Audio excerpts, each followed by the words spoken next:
Selamat sore anak-anak, juga untuk orang tua yang mendampingi dimanapun berada. Salam sejahtera dalam kasih sayangnya Tuhan kita Yesus Kristus.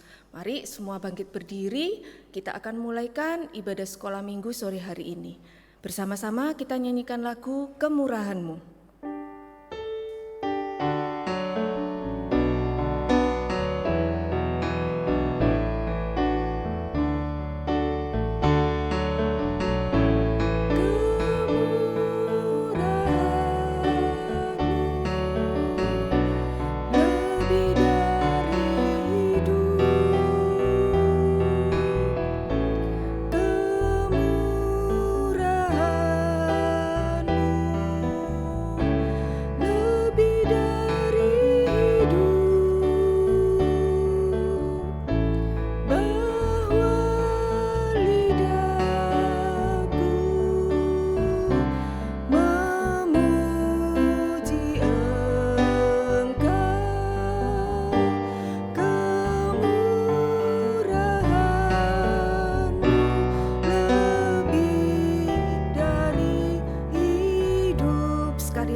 Mata, lipat tangan, ikuti tante berdoa. Terima kasih Tuhan untuk kesempatan, kemurahan Tuhan yang masih boleh kami alami sore hari ini, sehingga kami masih boleh beribadah.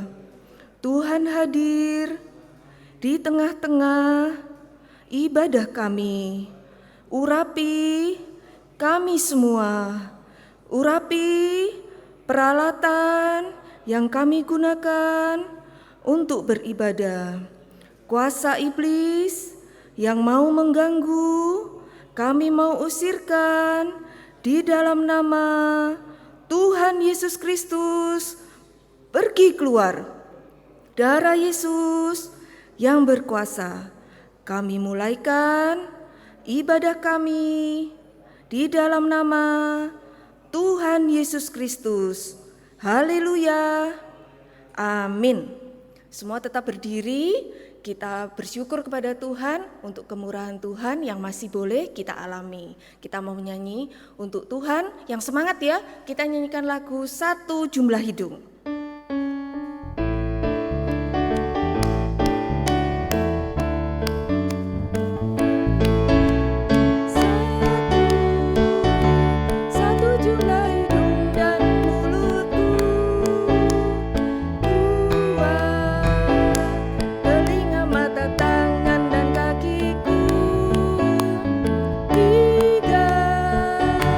Indahnya rambutku ini, oh teman.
dengan lagu Setia Setialah.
Bacakan pengumuman.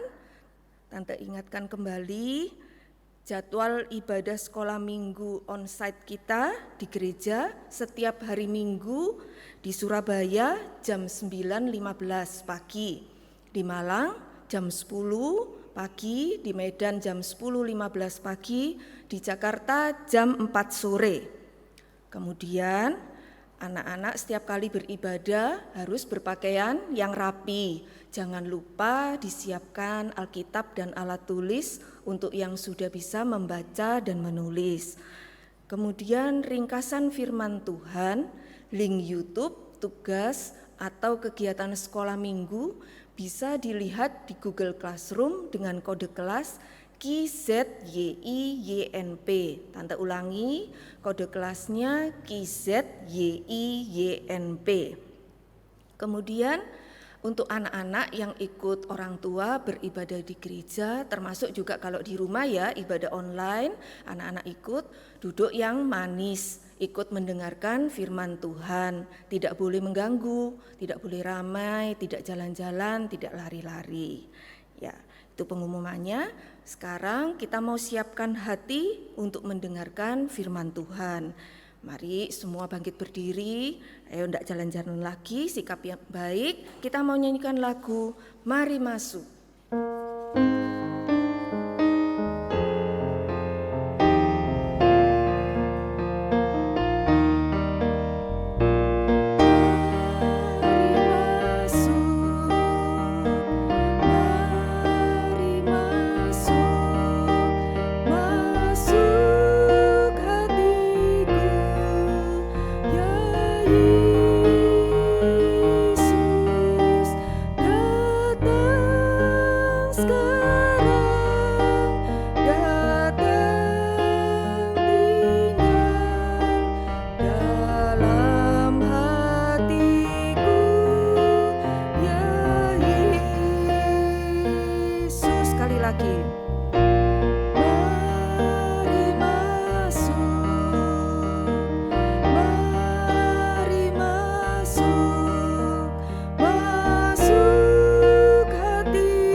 Lipat tangan, matanya ditutup, ikuti tante berdoa.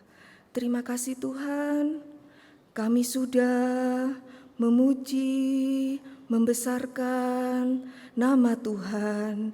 Biarlah puji-pujian kami menyenangkan hati Tuhan.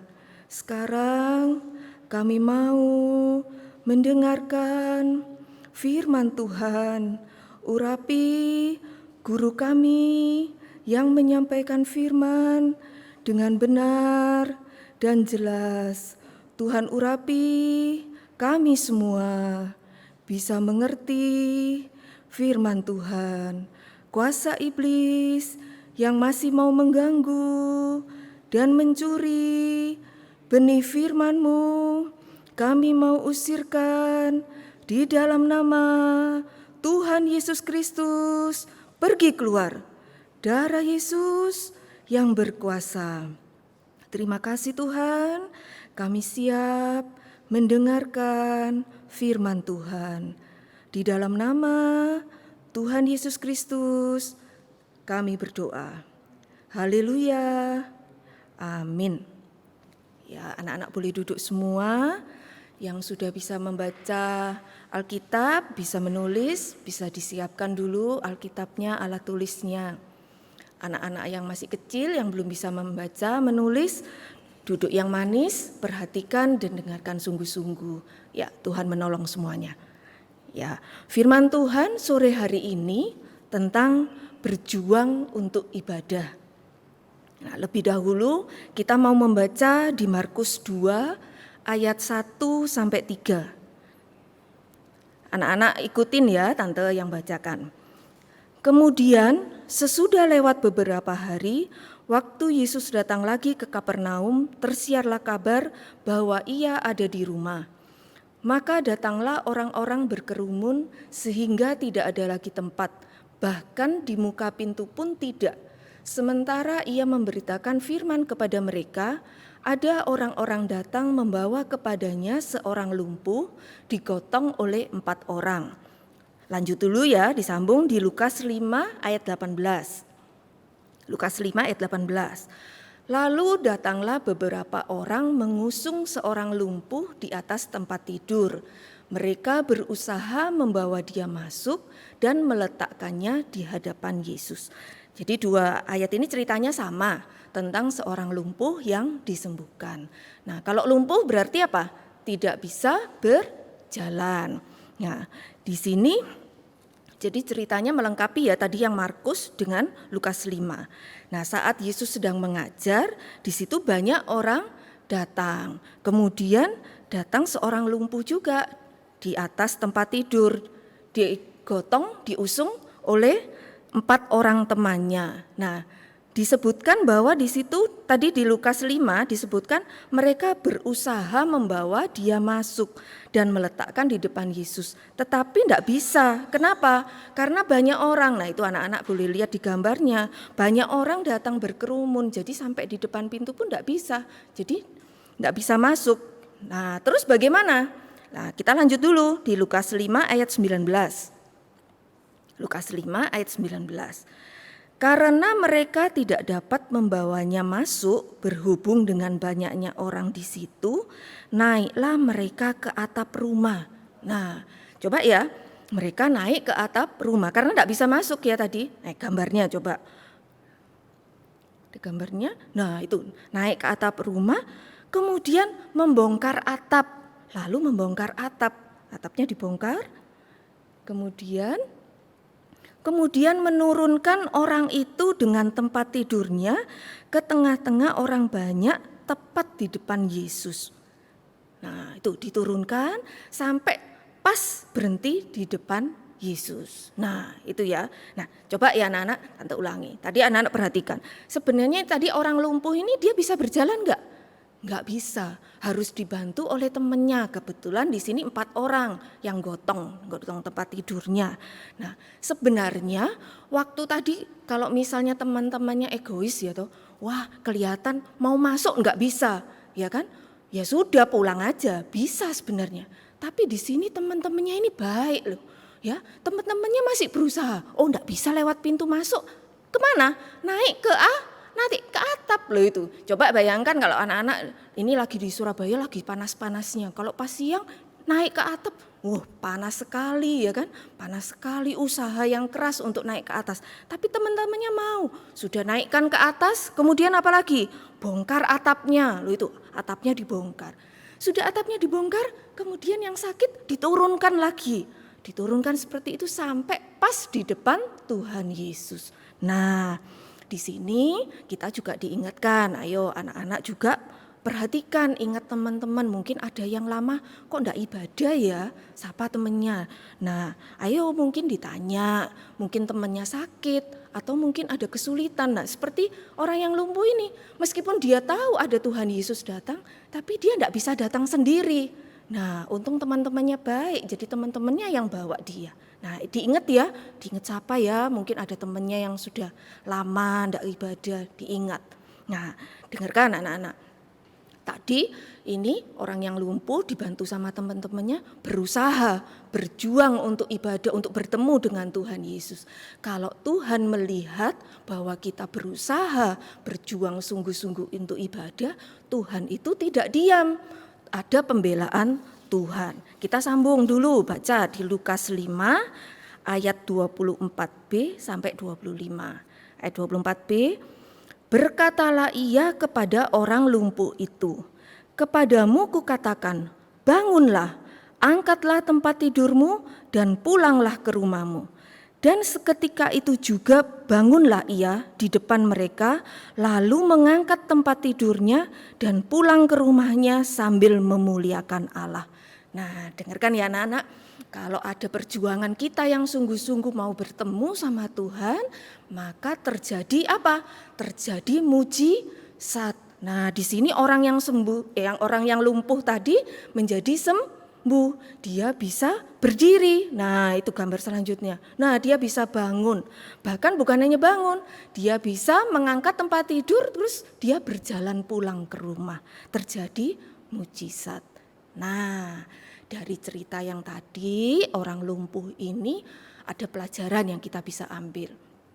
Kalau kita mau beribadah, tujuan utama kita harus untuk bertemu dengan Tuhan Yesus, bukan untuk bertemu teman, cari hadiah, bukan. Tapi yang utama harus bertemu dengan Tuhan Yesus. Kalau kita bertemu dengan Tuhan Yesus, maka kita akan mengalami pembelaan dan kuasa Tuhan dalam ibadah. Nah, terus apalagi? Yang kedua, ternyata kalau mau bertemu Tuhan Yesus itu gampang atau enggak? Tadi kalau dilihat, ayo orang yang sakit lumpuh tadi sama teman-temannya mau bertemu gampang atau enggak? Enggak, karena banyak orang juga yang mau bertemu dengan Tuhan Yesus. Nah, tapi di sini dibutuhkan apa? Dibutuhkan pengorbanan dan perjuangan. Enggak boleh nyerah. Enggak boleh nyerah dengan rintangan. Enggak boleh gampang terhalang. Nah, itu cerita yang tadi. Begitu juga untuk kehidupan kita. Nah, untuk beribadah itu membutuhkan pengorbanan dan perjuangan. Contohnya, ayo anak-anak mau ibadah. Ibadahnya setiap hari apa? Sekolah minggu.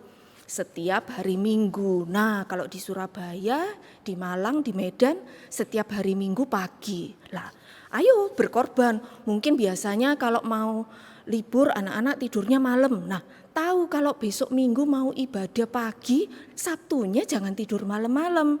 Ya, main game dibatasi, jangan sampai malam, boleh main, tapi jangan sampai terlalu malam sehingga bisa tidur. Minggunya pagi bisa bangun cepat. Jangan dibalik karena tahu minggunya libur sudah, hari Sabtunya malah tidur sampai malam, hari Minggunya enggak bisa bangun pagi sehingga terlambat, enggak bisa ikut ibadah. Nah, jangan begitu, dikorbankan, ayo berkorban waktu, tenaga, apalagi yang onsite, yang datang ke gereja. Mungkin ada yang rumahnya jauh, harus lebih pagi berangkat siap-siap. Nah, itu berkorban tenaga, berkorban waktu. Kemudian harus apa lagi? Harus untuk ibadah harus berjuang, tidak boleh gampang terhalang, apalagi cari-cari alasan. Atau sengaja cari-cari, enggak ada halangan, malah sengaja dicari-cari halangannya supaya enggak ibadah. Nah, apalagi anak-anak perhatikan yang masih ikut ibadah secara online. Lah, ibadahnya sudah pasti jam 4 sore untuk ibadah online. Lah, diatur, jangan main terus dari siang sampai terus jam 4 sore ngantuk. Nah, padahal jam 4 sore sudah jam ibadah. Ayo berjuang. Kalau sudah tahu jam 4 sore mau mulai ibadah, nah sebelumnya sudah tidur siang, bangun, kemudian siap-siap jam 4 bisa ikut ibadah. Nah, begitu ya. Nah, bayangkan tadi orang yang lumpuh, dia tidak bisa berjuang sendiri, dibantu temannya, dia kondisi sakit masih mau berjuang untuk ibadah. Terlebih kalau kita masih diberi kekuatan, badan yang sehat sampai hari ini, harus berjuang lebih sungguh-sungguh untuk ibadah. Nah, sekarang selanjutnya, pertanyaannya, kenapa sih Tante, kok kita ini harus berjuang untuk ibadah? Kenapa sih? Nah, pertama kita mau baca dulu di 1 Timotius 4, ayat 8 sampai 10. Ayo, 1 Timotius 4 ayat 8 sampai 10. Latihan badani terbatas gunanya, tetapi ibadah itu berguna dalam segala hal karena mengandung janji, baik untuk hidup ini maupun untuk hidup yang akan datang. Perkataan ini benar dan patut diterima sepenuhnya. Itulah sebabnya kita berjerih payah dan berjuang, karena kita menaruh pengharapan kita kepada Allah yang hidup, juru selamat semua manusia, terutama mereka yang percaya. Nah, sini ya. Jadi kenapa kita harus berjuang untuk ibadah? Itu tadi yang di ayat 8. Ya, ada kata-katanya, karena ibadah itu mengandung janji, baik untuk hidup ini maupun hidup yang akan datang. Jadi itu ya yang pertama. Kenapa kita harus berjuang untuk ibadah? Karena ibadah itu mengandung janji double.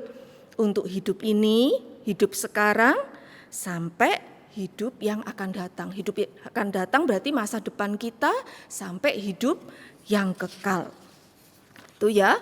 Nah, coba kalau anak-anak perhatikan. Semua yang kita kerjakan di dunia, semua aktivitas kita, coba anak-anak belajar, anak-anak sekolah, mungkin anak-anak ikut lomba, semua kehebatan, berhasil, kepandaian, semua itu sifatnya terbatas. Kok bisa terbatas, Tante? Maksimal, paling banter ya, atau paling maksimal cuman sampai liang kubur, sampai meninggal dunia. Itu yang kita dapatkan secara jasmani. Bahkan gimana? Belum meninggal, apa yang kita dapat itu bisa tidak berguna. Nah, contohnya kalau kita jatuh sakit, sudah kepandaian, kehebatan semuanya sudah tidak bisa kita gunakan saat kita sakit. Itu yang jasmani. Nah, contohnya lagi orang yang bekerja. Nanti anak-anak selesai ibadah boleh tanya sama papa mama, ya. Orang bekerja ada pensiun. Ada batas umurnya. Oh, sampai sekian umurnya sudah harus berhenti. Sekalipun mungkin nanti papa mama masih badan sehat. Nah, itu semua yang di dunia itu terbatas sifatnya, ada batasannya. Maksimal ya sudah sampai meninggal dunia. Tetapi coba kalau untuk ibadah, untuk yang rohani, Tante tanya, anak-anak yang bayi, adik-adik yang bayi bisa enggak ibadah? Bisa. Bisa melayani enggak? Bisa, buktinya waktu ibadah persekutuan loh, adik-adik bayi juga ikut nyanyi, ya kan? Nah, sekarang anak-anak bisa ikut ibadah juga, bisa melayani. Yang remaja, dewasa, sampai yang usia lanjut, opa, oma, bisa beribadah enggak? Bisa beribadah, bisa melayani. Sampai yang sakit, Tante tanya, bisa beribadah? Bisa, masih bisa mengikuti secara online. Itu yang secara rohani, makanya anak-anak harus berjuang untuk ibadah ini. Karena ada janjinya double, dia tidak terbatas. Mau umur ya tidak dibatasi, mau anak-anak sakit, sehat juga tidak dibatasi. Tetap anak-anak bisa lakukan. Nah, kemudian tadi yang di ayat 10 dikatakan, kalau kita mau berjuang dan setia dalam ibadah, maka dia memiliki pengharapan. Nah, namanya pengharapan itu baik untuk hidup sekarang. Nah, anak-anak punya cita-cita apa? Oh, nanti besar mau jadi guru, Tante. Oh, kalau mau nanti besar mau jadi olahragawan, boleh. Kalau anak-anak berjuang sungguh-sungguh setia dalam ibadah, justru Tuhan itu yang mengatur supaya cita-cita anak-anak itu bisa tercapai. Nah, sampai apa?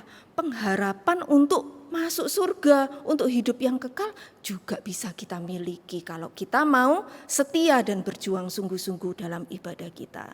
Nah, ini yang pertama ya alasannya kenapa kok harus berjuang sungguh-sungguh untuk ibadah. Yang pertama karena ibadah itu mengandung janji double untuk hidup sekarang sampai hidup kekal. Yang kedua, baca dulu di Maleakhi 3 ayat 18. Maleakhi 3 ayat 18, Perjanjian Lama ya. Maleakhi 3 ayat 18. Maka kamu akan melihat kembali perbedaan antara orang benar dan orang fasik, antara orang yang beribadah kepada Allah dan orang yang tidak beribadah kepadanya. Nah, yang kedua ini perbedaan orang benar dan orang fasik. Orang fasik itu berarti orang yang tidak percaya Tuhan, orang yang tidak benar ya. Berarti di sini yang kedua, kenapa kita harus berjuang sungguh-sungguh untuk ibadah? Karena ada perbedaan antara orang yang beribadah kepada Tuhan dengan orang yang tidak beribadah. Nah, ini lebih lanjut lagi, ada perbedaan antara orang yang beribadah dengan orang yang beribadah. Nah, mungkin adik-adik sama-sama, anak-anak sama-sama beribadah, nanti sama-sama teman, sama-sama kakak, adik beribadah sama-sama. Tapi ada perbedaannya. Nah, kalau kita berjuang sungguh-sungguh kepada Tuhan, harus ada tandanya kalau kita beribadah kepada Tuhan yang membedakan kita dengan orang yang tidak beribadah. Jangan sampai nanti teman-temannya di sekolah, loh itu loh tiap minggu ke sekolah minggu, tapi kok ya sama aja sama yang gak ke sekolah minggu. Nah, jangan sampai gitu. Harus terlihat perbedaan antara orang yang beribadah dengan orang yang tidak beribadah. Tanda utama kalau kita beribadah dengan benar kepada Tuhan, kita menjadi anak-anak yang takut akan Tuhan. Nah, anak-anak yang takut akan Tuhan itu gimana? Berarti tidak berbuat jahat, termasuk tidak ikut-ikutan. Kalau teman-temannya berbuat yang tidak benar, tidak mau ikut-ikutan. Sekalipun dilihat papa, tidak dilihat, ya tetap tidak mau ikut-ikutan. Dilihat guru atau tidak mau ikut-ikutan. Karena takutnya sama siapa? Takut sama Tuhan. Kemudian apalagi tidak berdusta. Itu anak-anak yang takut akan Tuhan. Tapi berbuat apa? Berbuat yang benar dan baik. Nah, sehingga menjadi berkat dan diberkati oleh Tuhan. Nah, itu ya anak-anak ya. Jadi kalau kita kenapa sih harus berjuang beribadah sungguh-sungguh kepada Tuhan? Yang pertama tadi kenapa? Karena ibadah itu mengandung janji double untuk hidup sekarang sampai hidup kekal. Yang kedua, karena ada perbedaan antara orang yang beribadah kepada Tuhan dan orang yang tidak beribadah. Nah, sekarang kalau kita sungguh-sungguh sudah setia berjuang ibadah kepada Tuhan, ada hasilnya enggak? Ada hasilnya. Ayo dibaca di Matius 6 ayat 33. Matius 6 ayat 33. Tetapi carilah dahulu kerajaan Allah dan kebenarannya, maka semuanya itu akan ditambahkan kepadamu. Nah, ini hasilnya. Kalau kita mau berjuang, mau setia sungguh-sungguh kepada Tuhan, hasilnya Tuhan itu tidak menipu kita. Semua ditambahkan kepada kita. Nah, kalau namanya tambah, berarti bukan kurang ya. Anak-anak yang sekolah yang sudah agak besar bisa mengerti. Kalau tambah ya berarti tidak kurang. Berarti kalau semua ditambahkan itu sama dengan tidak pernah kekurangan. Itu hasilnya. Kalau kita mau berjuang, mau sungguh-sungguh setia dalam ibadah, maka semua ditambahkan. Tidak akan kekurangan, tidak pernah kekurangan. Nah, apa artinya? Berarti Tuhan Yesus itu menjadi gembala dan kita menjadi domba-dombanya. Nah, kalau kita jadi domba-dombanya, ya gembala yang sibuk mencari segala yang kita butuhkan. Jadi, tanpa kita harus meminta, Tuhan itu memberikan segala kebutuhan kita secara berlimpah sehingga kita bisa mengucap syukur. Nah, anak-anak perhatikan, kita mau berjuang, berusaha sungguh-sungguh, anak-anak di sekolah, belajar, mau ikut kursus, mau ikut lomba, anak-anak baik sekali, itu boleh. Tapi harus lebih keras lagi berjuang untuk ibadah. Nah, tadi ingat, ibadah itu mengandung janji double. Ada perbedaan antara yang beribadah dan tidak beribadah. Kemudian orang yang beribadah itu kalau sungguh-sungguh ada hasilnya. Bahwa apa tadi? Ingat, bahwa semua ditambahkan kepada kita, tidak pernah kekurangan, kita tidak akan pernah kekurangan.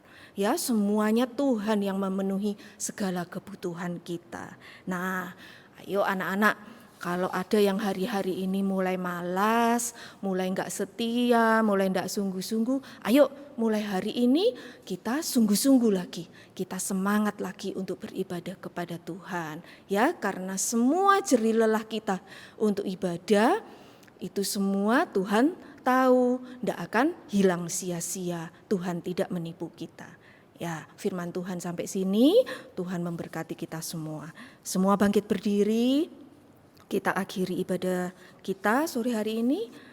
Kita berdoa sungguh-sungguh, tangan dilipat, mata ditutup, anak-anak ikuti tante berdoa.